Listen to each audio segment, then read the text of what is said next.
আমি কোথাও একটা পোস্টে দেখেছিলাম যে কথাটা এমন লেখা ছিল যে আজ তুমি যদি আমাকে বেঁধে রাখতে তাহলে তুমি আমার হতে।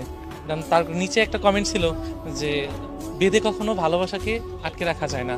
সো আমি এটা অনুভব করতে পেরেছি যে আসলে এই ভালোবাসা কখনো বেঁধে বা জোর জবরদস্তি করে কখনোই রাখা যায় না, সেটা যে কোনো মানুষের ভালোবাসা হোক।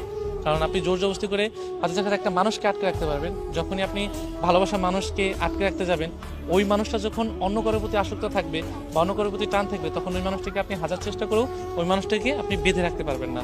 সো জোর জবরদস্তি বলেন, বেঁধে বলেন, আপনি শাসন করে বলেন, কখনোই ভালোবাসা মানুষটাকে এভাবে আটকে রাখতে পারবে না। হ্যাঁ, ভালোবাসা মানুষকে একটা উপায়ে আটকে রাখতে হবে, সেটা হলো ভালোবাসা। ভালোবাসা যদি ঠিক থাকে বা দুজন দুজনের প্রতি টান যদি ঠিক থাকে, তাহলে এই মানুষটাকে সারা জীবন আপনি বেঁধে রাখতে পারবেন, সেটা আপনি 70 বছর পর্যন্ত রেখে রাখতে পারবেন। সো আপনি জোর করে কখনো ভালোবাসা রাখতে পারবেন না, আর জোর করে ভালোবাসা রাখার মতোও না। তো ওই পোস্টটা দেখে না আমি অনেক কিছু বুঝতে পারলাম যে সত্যিই তো ভালোবাসা কখনোই জোর জবরদস্তি করে হয় না। ভালোবাসাটা আসলে দুটি মনের টান, দুটি মনের যখন মিলন হয় বা যখন টান থাকে, তখন দেখবেন কি দুনিয়ার সব কিছু স্যাক্রিফাইস করে দিচ্ছে।